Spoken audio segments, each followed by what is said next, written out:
est au cœur vraiment de l'idée de climat ici, hein, puisque le Clos Vougeot est vraiment disons un des sites les plus emblématiques de cette idée de climat. Est-ce que vous connaissez cette candidature portée par Aubert de Vilaine pour les climats de Bourgogne? Absolument, absolument. Mais je soutiendrai absolument la Bourgogne.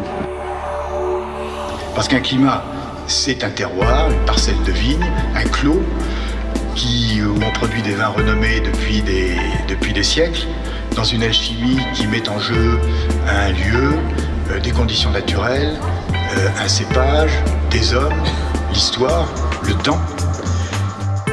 L'homme passe derrière le climat. C'est-à-dire qu'on est sur du chardonnay partout, ou du pinot noir partout, et qu'après, quasiment à 100 mètres près, parce qu'il y a une veine géologique, à plus de fer, plus de manganèse par ici, les expressions du vin seront différentes. Mais c'est beaucoup plus. Le climat, c'est aussi une culture. Les amoureuses, les rugiens, les charmes, c'est magnifique. C'est de la poésie sur la terre, la poésie délimitée, cartographiée.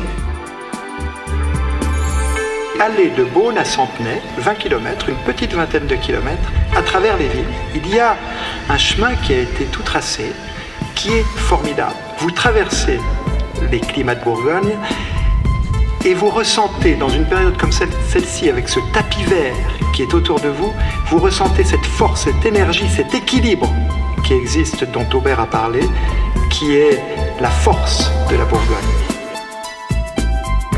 Les territoires, il y en a partout, les terroirs, il y en a dans tous les vignobles. Il n'y a qu'une seule région viticole en France et dans le monde où il y a des climats, c'est la Bourgogne. Il faut, pour que le dossier ait des chances d'aboutir, que l'UNESCO sente que toute la population y adhère et y a un intérêt et s'y intéresse. C'est cette culture, dans sa diversité et son unité, dans sa beauté, que nous voulons inscrire au patrimoine mondial de l'humanité. Nous partageons un héritage, il appartient de le transmettre, et là c'est un véritable appel que je fais à tous les Bourguignons. Il faut s'engager en adhérant au comité de soutien.